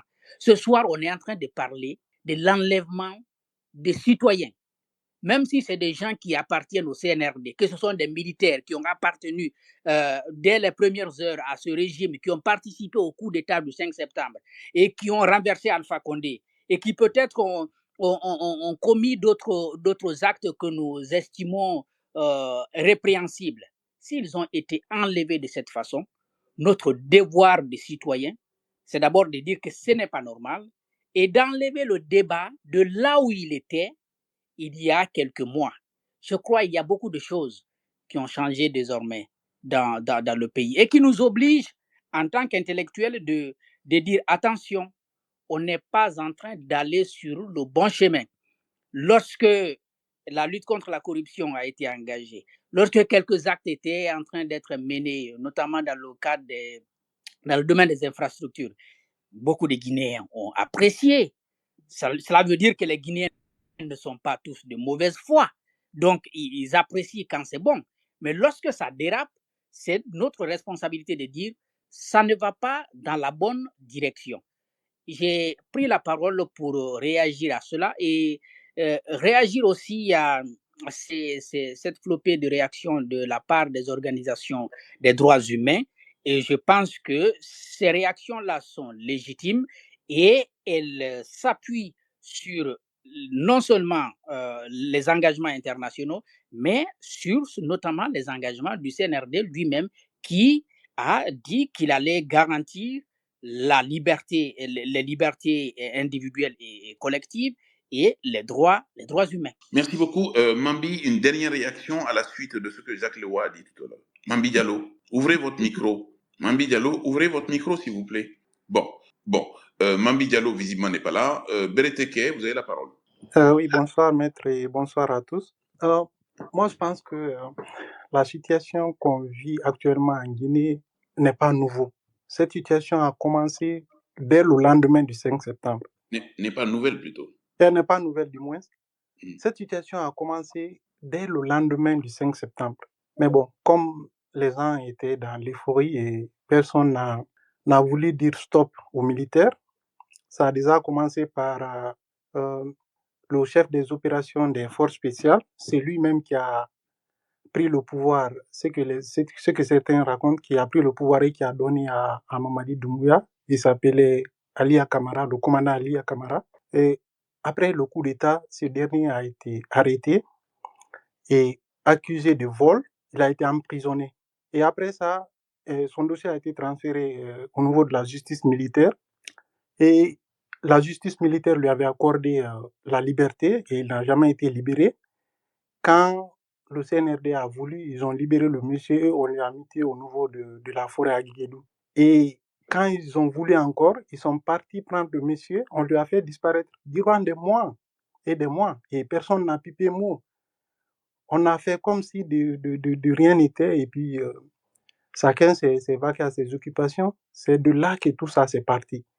Si en ce moment, le barreau et tous les autres se levaient pour dénoncer la situation du commandant Ali Akamara, je pense qu'on n'allait pas connaître ce qui se passe aujourd'hui. Et après ce cas aussi, il y a de cela un an, depuis avril 2023, il y a un féticheur qui était du côté de Sigiri qui avait prédit encore un coup d'État. Et ce dernier aussi a été enlevé à Sigiri et envoyé à Conakry. Et ça, depuis avril 2023 jusqu'à maintenant, personne ne sait là où le monsieur est. Il vient d'un village, il n'a même pas d'avocat, personne ne parle de lui et on fait comme si de rien n'était. Je pense que c'était des situations, le barreau en ce moment devait se saisir de ces dossiers pour exiger la libération de ces personnes, mais tout le monde a laissé faire et voilà maintenant, voilà maintenant les conséquences. je pense que la situation est vraiment grave aujourd'hui. J'entends, je vois les différents communiqués que les organisations publient. Je pense qu'on a affaire, vous allez m'excuser des termes, à des gangsters. C'est des gens qui s'en foutent pas mal de ces choses et ça va être vraiment compliqué. Tout ce qu'on peut faire, c'est de prier pour Fournier et autres. Et sinon, ces différents communiqués ne les feront pas changer d'avis. À moins que je pense que le barreau s'est déjà mobilisé, ce qui est bien. Et la seule chose qui peut les faire reculer maintenant, c'est qu'on demande au mouvement syndical de se réunir, de s'organiser et de déclencher une grève générale illimitée, comme ce qu'ils ont fait quand ils ont arrêté M. Pendessa, le syndicaliste des journalistes. Et seul un mouvement d'ensemble, une grève générale illimitée dans tous les domaines peut faire reculer ces gens-là. Mais rester là avec ces communiqués, franchement, ce n'est vraiment pas leur problème. Ce n'est pas leur problème, ils s'en foutent et puis ils font ce qu'ils veulent. Et en ce qui concerne le communiqué du procureur, je pense que c'est excessivement grave. C'est très grave. Et lui-même, il sait qui a arrêté ceci. Il sait, mais bon, on fait semblant de venir publier des communiqués et dire qu'ils ne sont pas au courant, alors qu'ils sont au courant. Ils savent, et ce n'est pas la première fois que des citoyens sont arrêtés comme ça. Donc, moi, je pense que le peuple de Guinée, on doit se réveiller, on doit se lever et se donner la main, et avec l'accompagnement du mouvement syndical pour essayer de faire revenir les gens à la raison. Sinon, franchement, on n'a vraiment pas d'issue. On n'a pas d'issue. Ils n'ont vraiment pas envie de lâcher le pouvoir parce qu'il y a eu assez de mal. Eux-mêmes, ils le savent. Et personne n'est à l'abri. Même les enfants qui sont avec eux. Je pense que ce qui se passe c'est excessivement grave. Même les enfants des forces spéciales ne sont pas épargnés. Donc, il est temps. Il est vraiment temps que ces syndicalistes, j'avais lu sur un site internet qui se réunissent le 22. Et je pense que c'est la seule solution à cette situation. Et on va tous continuer à prier pour Fournier et autres. Comme le disait la dame de l'AHA, qui disait que tous ceux qui voient, tous ceux qui s'hasardent là à blaguer avec le pouvoir de ces gens-là qui vont le tuer, on va vraiment espérer que ça ne soit pas le cas. Sinon, c'est quand même inquiétant, c'est vraiment inquiétant pour notre pays. Merci beaucoup, maître. Merci. Encore une fois, Mambi revient. Donc, Mambi, vous avez la parole pour réagir par rapport à ce qu'a dit Jacques Lewa et pour conclure également sur votre point. D'accord, merci beaucoup. J'espère là je suis audible parce qu'il y a un problème de connexion du space, apparemment. Ok, moi, vous savez, je maintiens ce que je dis. Peut-être que d'autres ne peuvent pas ou ne seront pas d'accord avec moi. Il y a des choses qu'on va tous, bien sûr, il faut protéger la vie des Guinéens, des citoyens guinéens. Bien sûr, on doit le faire, on doit manifester, on doit faire tout. Mais il faut relativiser certains cas.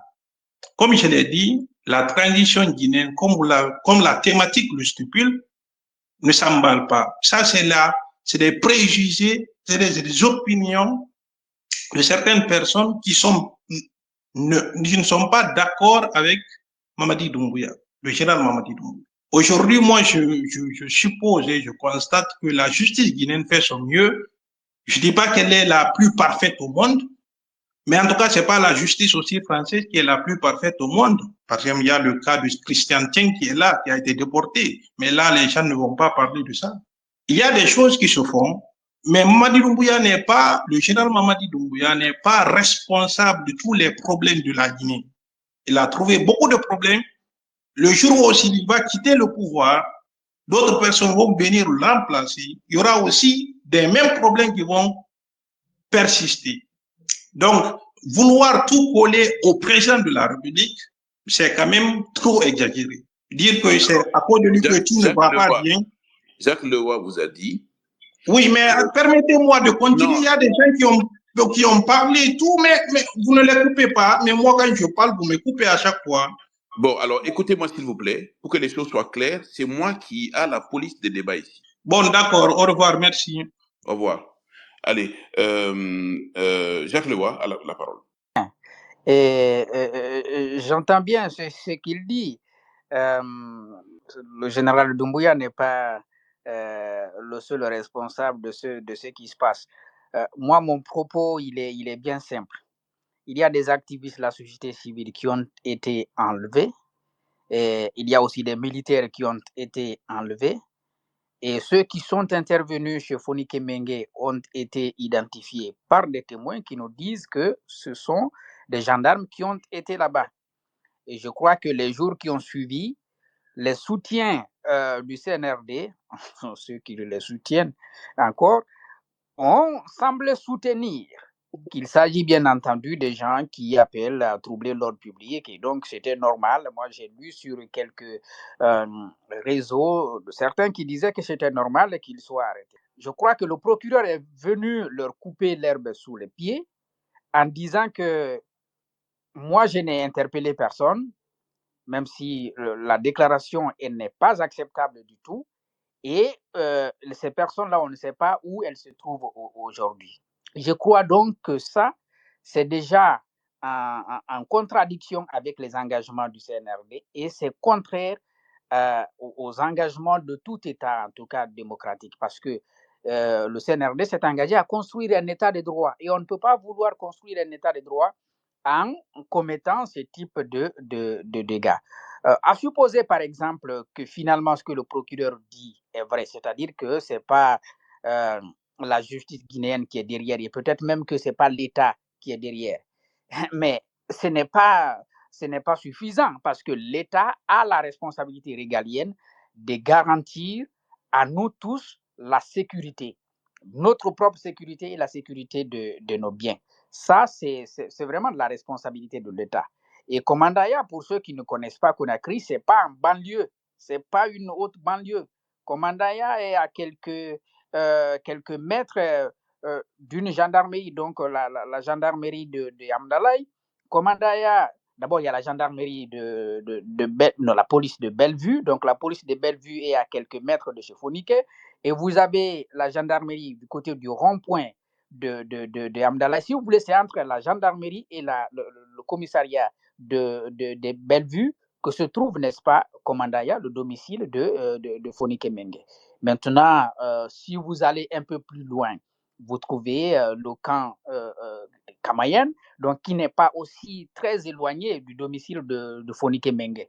Donc, même si nous étions amenés à accepter l'idée selon laquelle la justice n'est pas derrière, l'État n'est pas derrière, on ne peut quand même pas venir à 21h, selon les témoins, ça c'est pas tard ça, et pour ce qui concerne le quartier, c'est un quartier ambiant où il y a beaucoup de monde, on ne peut pas venir enlever des personnes là-bas sans que la police ne puisse réagir devant ou que la gendarmerie ne puisse réagir derrière, puisque de toutes les façons, des deux côtés, vous avez quand même des éléments de forces de défense et de sécurité qui sont postés et pour veiller à la sécurité, n'est-ce pas, des populations.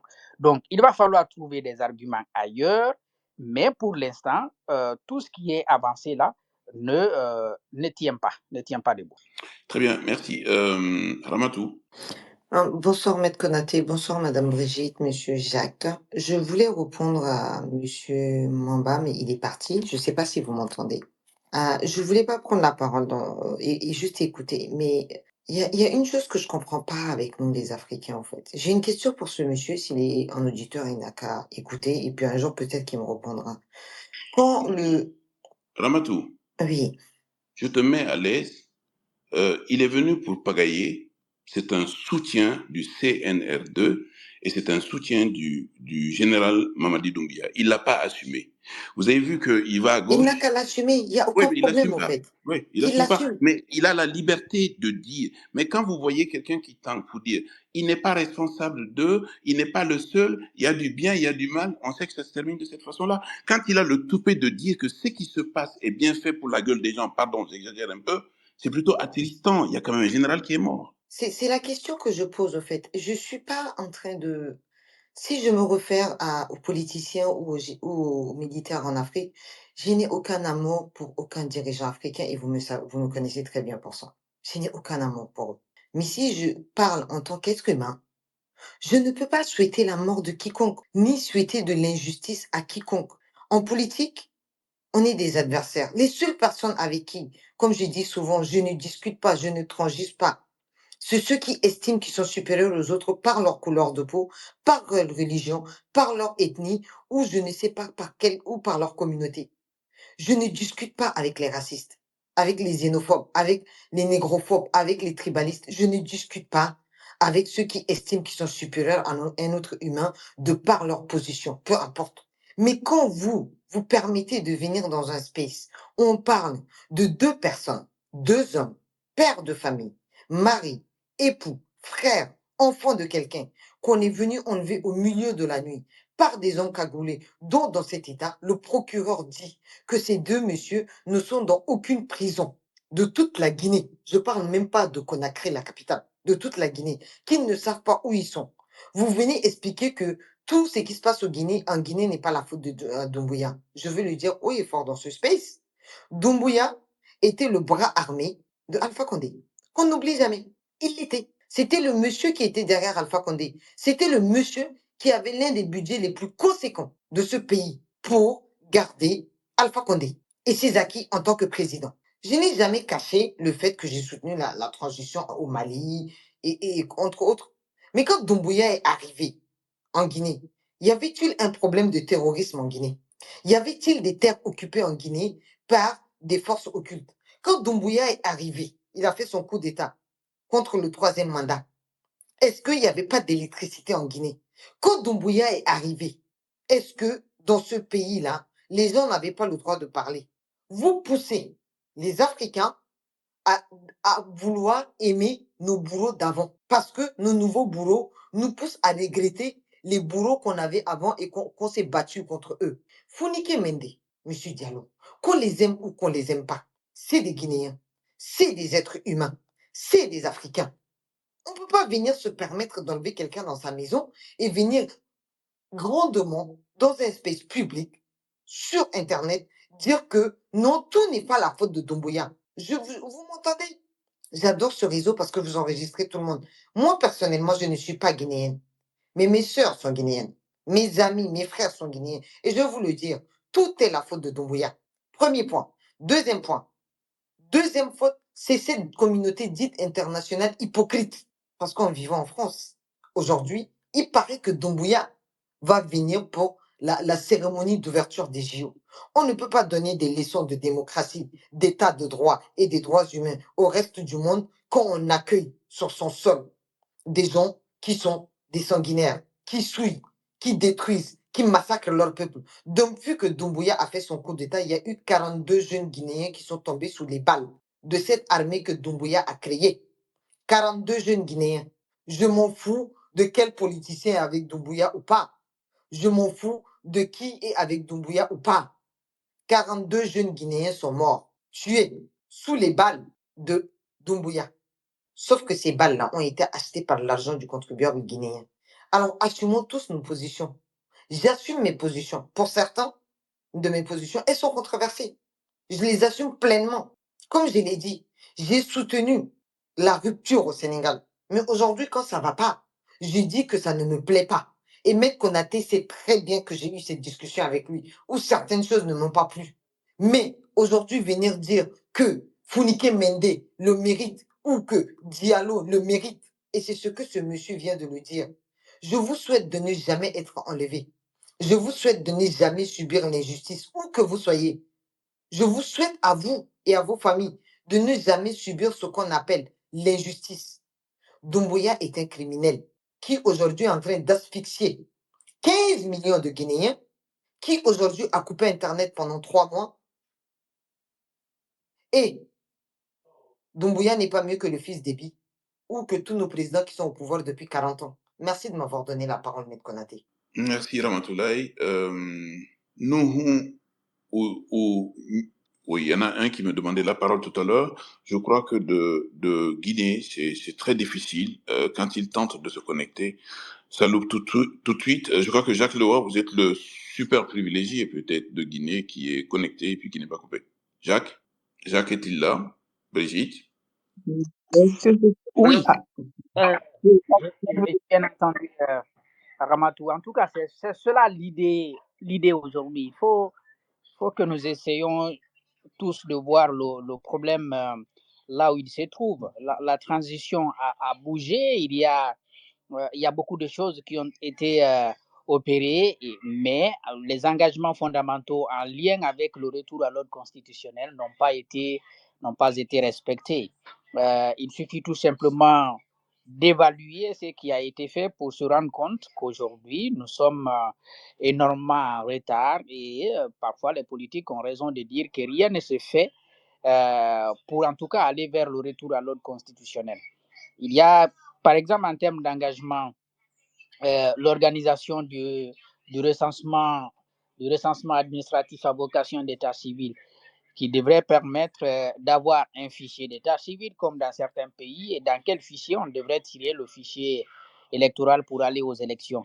Sauf que dans l'accord dynamique avec la CEDEAO, il y a un calendrier qui était défini pour ça. Ça devrait prendre tout au plus une année, mais ça devrait démarrer le 1er janvier 2023, si j'ai bonne souvenance.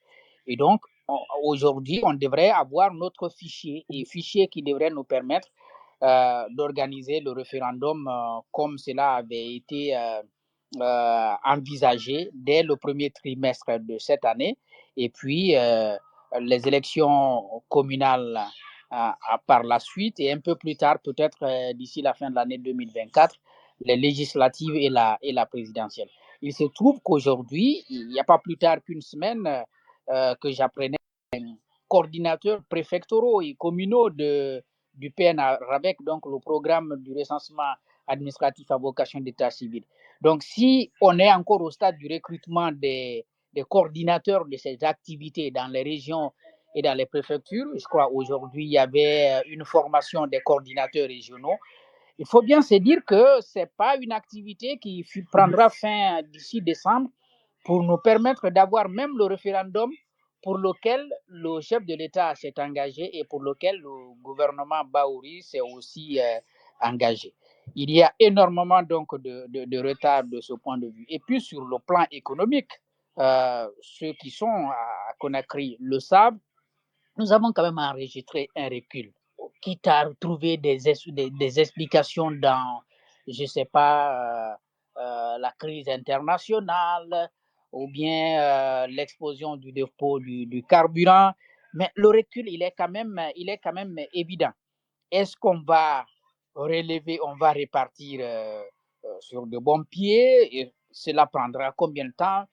Je ne suis pas Dieu pour le savoir, mais ce qui est sûr, là où nous étions en 2022, nous n'y sommes plus. Je crois que nous avons même fait, par exemple, quand vous prenez le secteur de l'énergie, je crois on est revenu au niveau d'il y a pratiquement 10 ans. Et donc ça, ce n'est pas ça, c'est palpable, c'est palpable. Et donc on ne peut pas aller chercher des explications ailleurs. Est-ce que de cette façon-là, on va dire que notre transition se porte à merveille? Ce n'est pas le constat que je fais. Et c'est bien déjà que ce type de rencontres nous permettent d'échanger et de pouvoir dire exactement les choses comme elles se présentent, parce qu'il est devenu un peu difficile de s'exprimer ici. Peut-être que les acteurs politiques ont encore la possibilité, avec les médias qui existent, de parler. Mais ce qui est sûr, le retour qu'ils nous font, c'est qu'ils auraient aimé que nous soyons là. Bon, on n'est pas encore là. Là également, on nous dit tantôt il y aura des rencontres, mais on sent qu'il y a quand même la volonté de maintenir le statu quo, c'est-à-dire que les médias les plus écoutés ne soient pas là pour suivre et puis parler de ce qui se passe. Jacques, pendant que vous avez la parole, donc on s'achemine un peu dans 20 minutes vers la fin de ce space. En termes d'actions concrètes, de stratégies précises. Qu'est-ce qu'il y a lieu de faire? Un, pour libérer Foneke Menke et Biloba et toutes les personnes qui sont illégalement arrêtées. Deuxièmement, pour reprendre le sens du dialogue et expliquer à cette transition militaire ce qu'il y a lieu de faire, de ce qu'il n'y a pas lieu de faire. Et troisièmement, qu'est-ce qu'il y a lieu de dire aujourd'hui à la classe politique dont un des représentants, Souleymane Souza Konaté, est là, qui prendra la parole également. Et le Premier ministre qui nous entend ou qui peut nous entendre, qu'est-ce qu'il y a lieu de lui dire? Parce que on ne peut pas quand même penser 2 secondes que le Premier ministre actuel de Guinée, que vous connaissez, que moi j'ai rencontré lointainement et on a eu l'avantage de l'avoir dans un space ici, on ne peut pas l'avoir entendu et puis comprendre 2 secondes qu'il peut être à l'origine de ce qui se passe, ou qu'il laisse faire ce qui se passe, ou qu'il se réjouit de ce qui se passe. Ce n'est pas normal, Jacques Loa. Oui, moi je pense que, maître, aujourd'hui, voilà comment les choses se présentent dans notre pays. C'est ce qui est paradoxal. Si vous voyez les actes qui ont été pris contre les libertés dans notre pays, les militaires se sont mis derrière. Ils ont mis les civils devant. Vous verrez que pour prendre un acte, par exemple, qui va suspendre les manifestations, c'est le ministre de l'administration du territoire d'alors qui va prendre cet acte. C'est un civil. Pour éteindre les médias, c'est le ministre de la communication qui plus est journaliste qui va prendre cet acte. Et puis, je ne sais pas quelle autre mesure encore. Il y a beaucoup de mesures comme ça, liberticides, qui vont être prises par des civils. Or, le Premier ministre, moi, je pensais qu'avec lui, on allait à connaître, n'est-ce pas, une désescalade, si vous voulez, une décrispation, parce que avant qu'il n'arrive, la situation était déjà bien compliquée. Mais on a estimé que lui, connaissant le monde politique, plus que Bernard Goumou, aurait pu dialoguer avec tout le monde. Et donc, il n'y a pas de barrière, il n'y aurait pas de frontière entre lui et les autres. Et d'ailleurs, et lui-même et M. Cellou Dalein Diallo nous l'ont dit dès sa nomination, en tout cas quelques jours après sa nomination. Nous, on savait qu'ils ne se parlaient pas. Mais quand il a été nommé, lui-même, il a dit qu'il a parlé avec Cellou, que Cellou l'a appelé pour le féliciter. Et Cellou a aussi reconnu cela. Ce qui était déjà un acte assez volontariste et de l'autre côté, ce qui était un atout pour lui d'entrer dans la danse et mettre le dialogue au centre de son action pour que M. Cellou Dalein Diallo et M. Sidia Touré et les autres qui sont dans le pays puissent être conviés à des discussions franches autour, n'est-ce pas, de la conduite de cette transition. Aujourd'hui encore, on peut dire c'est déjà grave, mais ce n'est pas encore perdu. Je pense qu'il peut reprendre la main s'il réussit bien sûr à convaincre les militaires, parce que après c'est ce que nos intellectuels disaient. Bon, j'étais là, c'est parce que je n'avais pas la main, mais je pense que M. Baouri, qu'on a connu dans l'opposition, est suffisamment grand pour ne pas dire ce qu'il pense à un président, même un militaire. Donc je pense qu'il peut tout naturellement obtenir des militaires l'ouverture, n'est-ce pas, de ces discussions. Et puis qu'on lève le pied sur les libertés. Qu'on lève le pied sur les libertés. Je ne crois pas que ce soit des activistes de la société civile comme le FNDC, que ce soit les médias dont les agréments ont été retirés, que ce soit les partis politiques. Je ne crois pas qu'il y a un groupe parmi ceux-là qui ait la volonté de détruire ce pays. Je ne crois pas, non. Le CNRD est venu en 2021.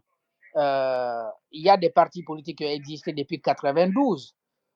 Il y a des partis politiques qui sont nés dans les années 2000, qui ont existé, qui ont mené leur politique. On peut ne pas apprécier la façon qu'ils mènent la politique, ou on peut ne pas apprécier leurs idées, mais je n'ai pas encore entendu quelqu'un qui est appelé, n'est-ce pas, à détruire la Guinée. Donc ça, c'est au moins quelque chose qui est évident et qui est clair.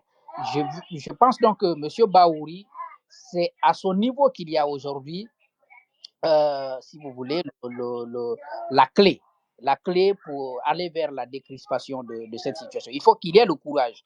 Je ne lui dirai pas que si ça ne marche pas, qu'il démissionne. C'est à lui que cette responsabilité-là revient.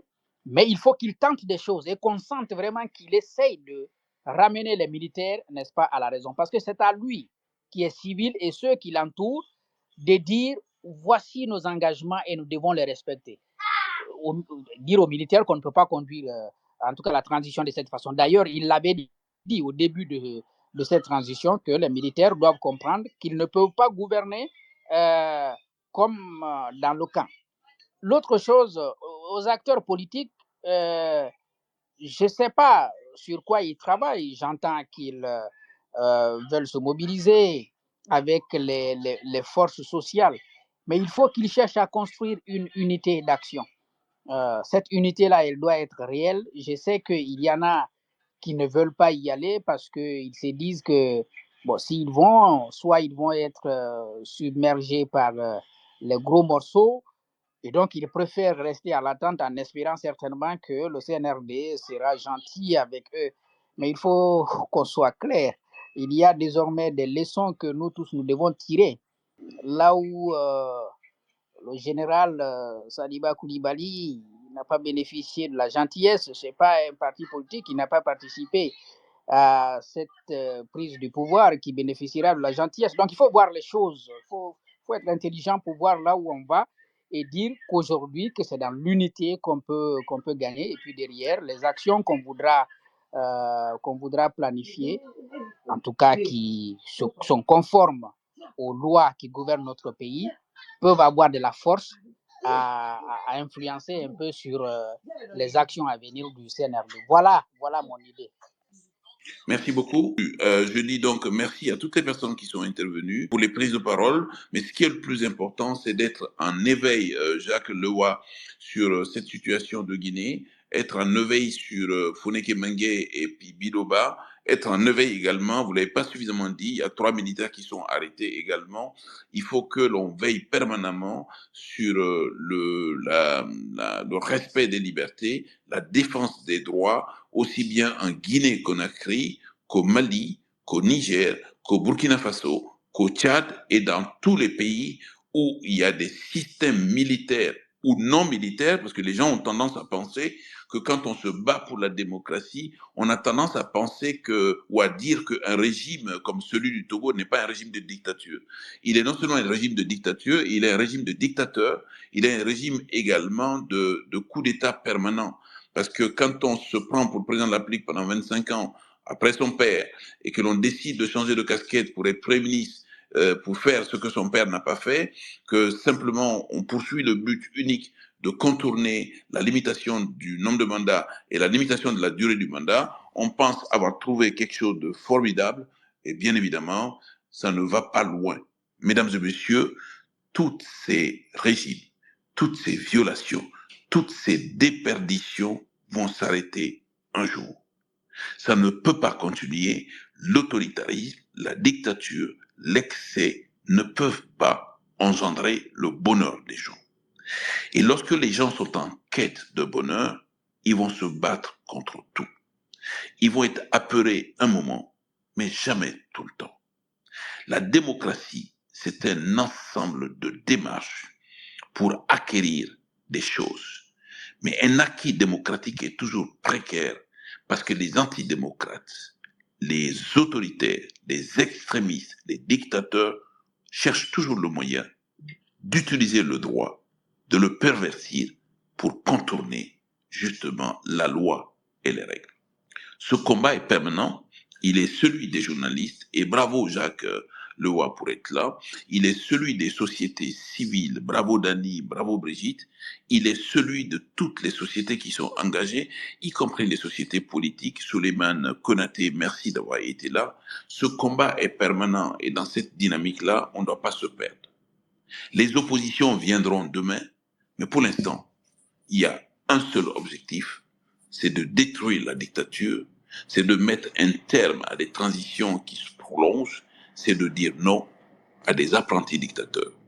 Hier, ceux qui s'y sont essayés sont pas là, demain, ceux qui s'essayent ne seront pas là. Ils seront devant les tribunaux, ils seront devant les juges, comme le procès du 28 septembre. Merci beaucoup à vous tous. On a dépassé de 48 minutes, mais le jeu en valait la chandelle. À très très bientôt. Et dimanche prochain, justement, ceux qui ont présenté sur la construction démocratique vont être en face des autres pour justement répondre aux questions des gens. Et la moitié des interventions figurent déjà en termes de podcast sur les réseaux de débat de cité MKO. N'hésitez pas. Dimanche prochain, ceux qui ont présenté seront en face de vous pour parler encore de construction démocratique. C'est de la pédagogie, c'est de la didactique, c'est la didactique, c'est de la méthodologie. Il faut y aller tous les jours, tous les jours, tous les jours. Merci, au revoir et à bientôt. Nous espérons que cet épisode vous a plu. Si c'est le cas, nous vous invitons à vous abonner à notre podcast et à nous suivre sur Twitter et nos réseaux en général, ainsi que sur d'autres plateformes pour rester informés des prochains débats en live et des épisodes à venir. N'hésitez pas à partager votre avis sur l'épisode. Nous sommes toujours reconnaissants lorsque vous vous exprimez.